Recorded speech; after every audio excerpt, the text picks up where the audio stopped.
in less than 2 months, inshallah, we will be entering the month of Ramadan, the month wherein we celebrate the revelation of guidance, the revelation of the Quran, the final book and source of moral guidance delivered to humanity. And on the lead up to that, Allah subhanahu wa ta'ala has given us the opportunity during this blessed month of Rajab to increase our goodness, to increase our number of good deeds, and that during the holy months, the sacred month of Rajab, as with the other 3 of the Ashhur al-Huram, Allah subhanahu wa ta'ala, He magnifies the good works that we do. And then we have the month of Sha'ban to train us and prepare us as well for that blessed month. There was the month wherein the Prophet ﷺ, he fasted more than any other month out of the year outside of the month of Ramadan. Today I wanted to talk about a shukr, appreciation. And in particular, appreciation for our pioneers, for those, our predecessors who are responsible for us continuing to benefit from the light of guidance. In one hadith reported by many of our great hadith masters, the hadith is collected in Imam al-Tirmidhi's Jami', Ibn al-Nasa'i's Sunan, Imam Ahmad's Musnad, as well as the Al-Bazzar and Daraqutni, Bayhaqi's Sunan, Al-Kubra. And many scholars collect this hadith in different forms. And most of the versions of this hadith are said to be only authentic back to the Sahaba who relate them. And there are a number of Sahaba who relate this hadith. But there is at least one strong, very strong, a Sahih chain of this particular hadith. And it goes like this, that the Prophet Muhammad sallallahu alaihi wasallam said, "Arhamu ummati bi ummati Abu Bakr, wa ashadduhum fi dinillahi Umar, wa asdaquhum haya'an Uthman, wa a'lamuhum bil halali wa harami Mu'adh ibn Jabal, wa afraduhum Zayd ibn Thabit, wa aqra'uhum Ubay ibn Ka'b, wa li kulli ummatin amin, wa aminu hadhi ummati Abu Ubaidah ibn Jarrah." The most merciful or the most compassionate of my ummah to my ummah is Abu Bakr. And the most serious of them about the command of God is Umar. And the most genuine in shyness among them is Uthman. And the most knowledgeable of them of the lawful and prohibited is Mu'adh ibn Jabal. And the most knowledgeable of inheritance law among them was Zayd ibn Thabit. And the most or the best reciter among them was Ubay ibn Ka'b. And every nation has a trustee. And the trustee of this ummah is Abu Ubaidah ibn Jarrah, radiallahu anhum ajma'in. Let's start with Abu Bakr, radiallahu anhu. Arhamu ummati bi ummati Abu Bakr. The most merciful of my ummah to my ummah is Abu Bakr as-Siddiq, radiallahu anhu. We know Abu Bakr as-Siddiq has been the first of the Khulafa al-Rashideen. Abu Bakr, as we know, was the best friend, rather we would say perhaps the best friend of the Messenger alayhi salatu wasalam. And Abu Bakr as-Siddiq, he himself was, of course, as the Prophet said, to be one of the most compassionate, gentle people that we know, but as well, he was one of the most courageous among them. That when Abu Bakr as-Siddiq radiallahu anhu became Khalifa, his first speech, or during his first speech, he had announced that he had been given this office.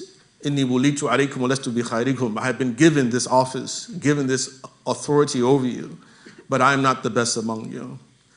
Then he goes on and says that if I do well, then support me. And if I go wrong, then you should straighten me out. In other words, to say that although we have been accustomed to the likes of kings and emperors and other rulers around the world, that as one in charge, I have a responsibility towards you. And when I don't fulfill that responsibility, then you have every right to disobey me. You have every right to straighten me out. And unfortunately, after Abu Bakr's his appointment, he himself witnessed mass rebellion in the Arabian Peninsula. And he fought against three fundamental factions. There was one faction of them who were people who just, they just left Islam. They said, the Prophet's gone. He's dead. We're not Muslims anymore. A second faction among them were people who followed the new false prophets, among them being Musaylima al-Kadhdhab. And there were others as well, some of them. So there were two groups of apostates. But there was a third group who fundamentally said, no, we are still Muslims. And the zakat that the Prophet ﷺ used to extract from us, it was for him alone. And Abu Bakr, he stood up to fight against all of them. He stood up to fight against all of them. And even Umar himself was shaken. He wasn't sure if this was the right thing to do, considering the fact that at least those who still said, we're believers, we're just not going to give you the zakat. Said, the Prophet said, we're not supposed to fight believers. And Abu Bakr, he insisted, he convinced Umar that no, this is the right path. And Abu Bakr himself, one of the most significant things that he did after that was that he gathered Umar and Zayd ibn Thabit together, and he placed him in charge of the collection of the various pages of the Quran itself. In other words, had it not been for Abu Bakr, and had it not been for Umar, had it not been for Zayd ibn Thabit, we would not have a Quran perhaps today, if in fact what they had feared did occur, because it was after the Battle of Yamama, when, as we know, as the history books tell us, 70 of the Qurra, they died. And so Umar came to Abu Bakr and was concerned because they believed that knowledge, it rests in the hearts of people. And if the people die, there will be no more knowledge, but at least we can have a written record that we preserve in case that happens. And Umar convinces Abu Bakr to do this. And then the two of them together convinced Zayd ibn Thabit, who was also reluctant to do so. But it had not been for them, we would not have the Quran, at least a physical book itself, perhaps. After Abu Bakr, in this hadith, it mentions Umar, وَأَشَدُّهُمْ فِي دِينِ اللَّهِ Umar. And in one narration, أَشَدُّهُمْ فِي أَمْرِ اللَّهِ Umar. The most serious of them about Allah's command is Umar ibn Khattab. Or the most serious of them about the religion of God is Umar ibn Khattab, radiallahu an. And we all love Umar ibn Khattab. We know of Umar's courage, but we also know of Umar's justice.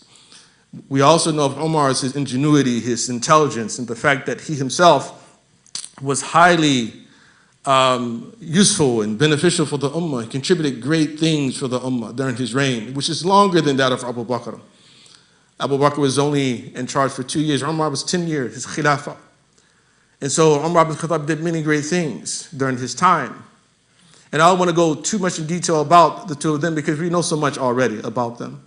But the Prophet ﷺ in this hadith, he mentions Abu Bakr, he mentions Umar ibn Khattab. Then he says, وَأَصْدَقُهُمْ حَيَاءً Uthman. The most genuine in shyness among them was Uthman ibn Affan, radiallahu an. As we know from the Prophet ﷺ, he said that even the angels are shy in the presence of Uthman. That Uthman himself was an individual, was a man who, even in private, he didn't like to take up all of his clothing. He tried to keep his private parts covered, even if he's alone, even if he's with his spouse. That he himself, he didn't like to expose it at any given time. We know Uthman is Dhul Nurayn, the possessor of the two lights, because as the Prophet ﷺ said, it tells us that he was the only man in history who married to two daughters of one prophet. Because one of them died and he married the other. The Prophet ﷺ gave him his other daughter in marriage. Uthman also was extremely important for the preservation of Islam. And that during his time as well, that there was khilaf, there was disagreement among the Muslims about the proper way to recite the Quran. And Hudayfa ibn Yaman, who came to Uthman after witnessing this, and he said that أدرك هذه أمتي بعد أن تختلف في الكتاب كما اختلفت اليهود والنصارى. That catch this ummah before they differ about the book in the same way that the Jews and Christians differed about their book. The people were doing takfir of one another. Oh no, that's not the Quran. Anta kafir. How are you adding things to the Quran? No, that's not the Quran. You were subtracting things from the Quran. And so Uthman decided that we need to standardize the scripts. And so again, he caused Zayd ibn Thabit to lead that particular campaign. And then Zayd himself standardized the script of the Quran. So that same Uthmani script is what we have inherited, we still have with us today, at Rasm Uthmani, that most of the Masahif are written in the Uthmani script today because of what Uthman had done. But he says, وَأَعْلَمُهُمْ بِالْحَلَالِ وَحَرَامِ Mu'adh bin Jabal. The most knowledgeable of them of the lawful and the prohibited is Mu'adh bin Jabal, radiallahu anhu. Mu'adh bin Jabal was one of the private students of the Messenger, alayhi salam, like Ubay and others like him. And we know the story when the Prophet sent him off to Yemen. And he questioned him about how he would judge before he went off to Yemen. كيف تقضي إذا عرض لك قضاء? So how are you going to judge when an issue is presented to you? أقضي بكتاب الله. I'm going to judge by the book of God. And if not there, then by the sunnah of the messenger of God. And if you don't find it there, أجتهد رأيي ولا آلو, that I will exert my mind and I will not be neglectful. And then the Prophet ﷺ, he placed his hand or tapped him on his chest and said, Alhamdulillah alladhi waffaqa Rasula Rasulillahi ila ma yurdi Rasulullah. Praise be to God who has granted success to the messenger of God's messenger to what is pleasing to God's messenger. Mu'adh bin Jabal, extremely knowledgeable man. As a matter of fact, there's one hadith or statement from the Prophet that he mentions that Mu'adh, inna Mu'adh imam ulama'i yawm al-qiyamah. That Mu'adh bin Jabal is the imam of all the scholars in Yawm al-Qiyamah. So Mu'adh has been promised Jannah as well. After Mu'adh, in this hadith, he mentioned وَأَفْرَضُهُمْ Zayd, and the most knowledgeable of inheritance law is Zayd ibn Thabit. And Zayd ibn Thabit, radiallahu anh, when the Prophet ﷺ had come to Medina, Zayd was only 11 years old. So which means that by the time the Prophet ﷺ left this world, he was 21. So but the Prophet ﷺ employed Zayd. He made him one of his scribes. Zayd was literate. He could write. As a matter of fact, the Prophet, he asked him to go and learn Hebrew and learn Syriac, these other languages, because the Prophet started to receive letters from different nations. So Mu'adh was among the scribes who would write down the Quran, but also would be one of those who would write the letters for the Prophet ﷺ and send it out to the different nations. Zayd ibn Thabit. This is Zayd ibn Thabit who did this. And Zayd, as we already learned, so Zayd was extremely crucial. So right at the beginning, right at the point of the death of the Messenger, ﷺ, Abu Bakr and Umar say, hey, we're going to call Zayd to help us to gather the pages of the Quran. Zayd ibn Thabit was reluctant. كيف تفعلان ما لم يفعله رسول الله? How are you going to do something that the Prophet ﷺ did not do? Wallahi fihi khair. They assured him there was nothing but good. This is good, until eventually his heart opened up to it.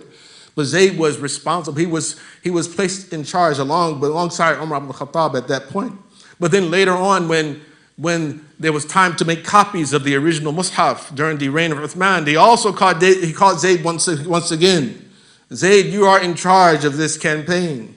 So Zayd was a very young man. For starters, he was put into service by the Messenger ﷺ. And this was the Prophet's general pattern as well. That often we complain about, okay, where are the youth in the masajid? Well, they're not here often because we don't give them anything to do. A lot of times because we say we don't trust them. If they're going to make a mistake, well, how many mistakes have he made? People let you make mistakes. How many mistakes have you made? And 50 years old is not the youth. 40 years old is not youth, because some people have this idea that, okay, I'm still the youth. No. But younger people have to play a role. They have to play a role in this. The Prophet ﷺ, when he left Mecca after the Fath, and he went towards the people of Hunayn, to the Hawazin, to battle them, he put in charge Attab ibn Asid. Attab ibn Asid was about 19 years old. He's in charge of Mecca, 19 years old. Usama ibn Zayd, before the Prophet ﷺ, before he passed away, he placed Osama ibn Zayd over the army. He was about 17 or 18 years old, in charge of the Muslim army. So the Prophet ﷺ he put the youth to use. But Zayd was extremely important, and is one we should all be grateful for. Then he says, وَأَقْرَأُهُمْ Ubay. The most learned of the Quran is Ubay ibn Ka'b. Ubay, like Mu'adh, and Zayd were from the Ansar. And on one particular occasion, the Prophet ﷺ had called Ubay, and he said to Ubay, Ya Ubay, Allah has asked me to recite to you this surah. لَمْ يَكُنِ الَّذِينَ كَفَرُوا مِنْ أَهْلِ الْكِتَابِ وَمُشْرِكِينَ مُنْفَكِّينَ. Now, of course, Ubay was really shocked. He said, well, Allahu Sammani, Allah actually mentioned me by name? Did Allah mention me by name? And then the Prophet assured him, Naam, Allah mentioned you by name. He asked me to teach you this surah. And of course, Ubay began to cry. I mean, think about Zayd ibn Haritha, radiallahu anh, for instance, is the only Sahabi whose name is mentioned in the Quran among the Sahaba. فَلَمَّا قَضَى زَيْدٌ مِنْهَا وَطَرًا زَوَّجْنَاكَهَا. That Zayd's mentioned by name. When that verse, that ayah is revealed, think of the type of the sense of jubilation that he must have felt at that moment. Allah subhanahu wa ta'ala has mentioned me in his eternal book, singled me out among all of the people on the earth, and put my name in that book. So think of how special you would feel in such a moment. But Ubay, the Prophet asked him, and Ubay ibn Ka'b was also the same one who Umar ibn Khattab, he appointed to lead Salatul Taraweeh during his reign. When the Sahaba were in the masjid, and some people did Jama'ah over here, Jama'ah over here, Jama'ah over there. And Umar said, no, we need to have one Jama'ah.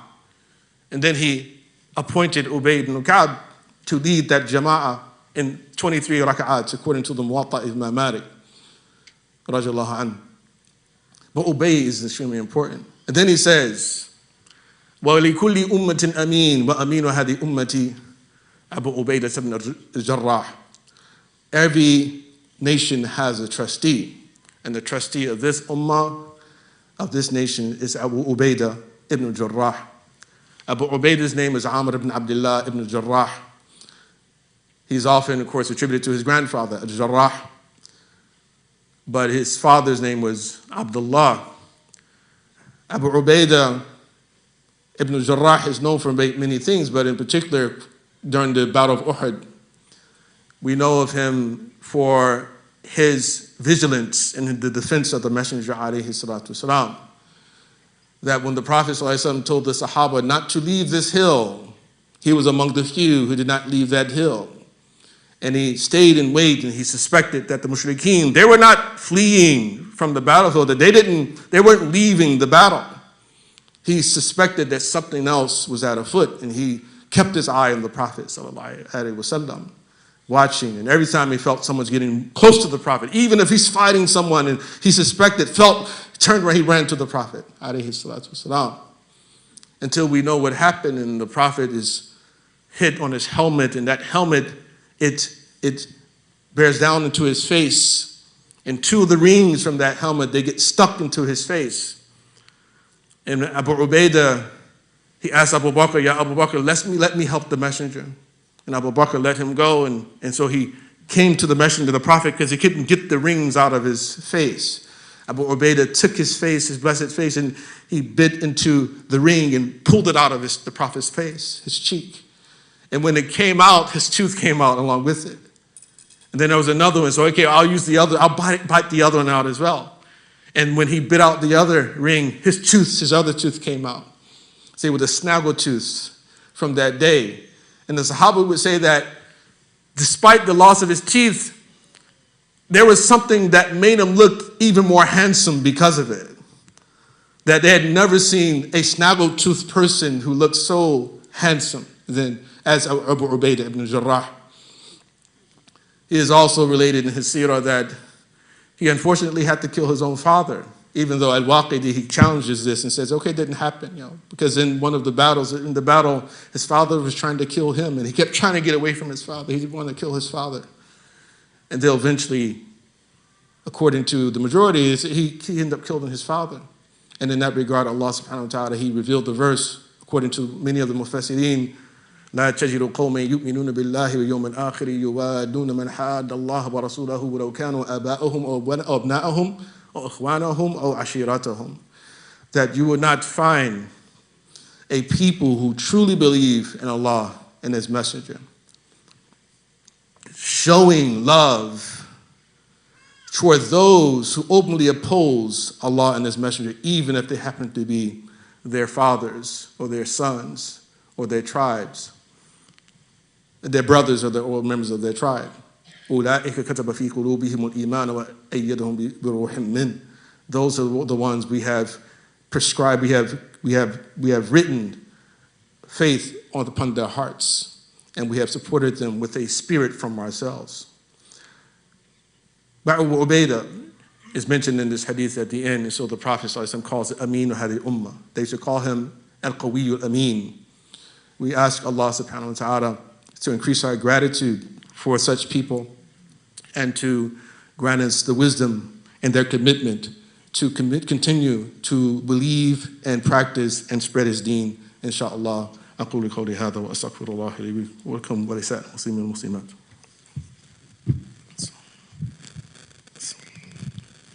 That's all.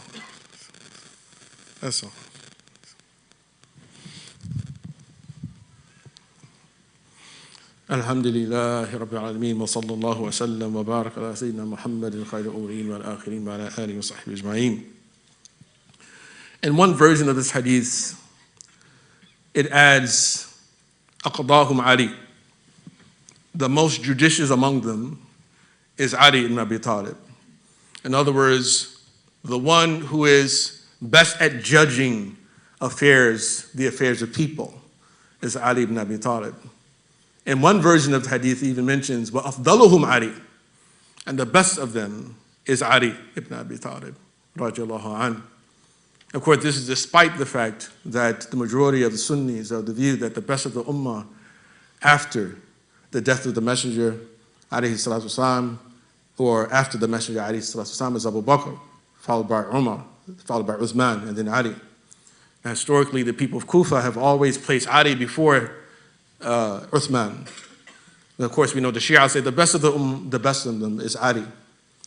And there was among the Sahaba who felt the same. And this is one thing that often we are unaware of, is that people like Salman al-Farisi and Abu Dharr al-Ghifari actually believe their view when asked is that who was the best of the ummah? It was Ali ibn Abi Talib.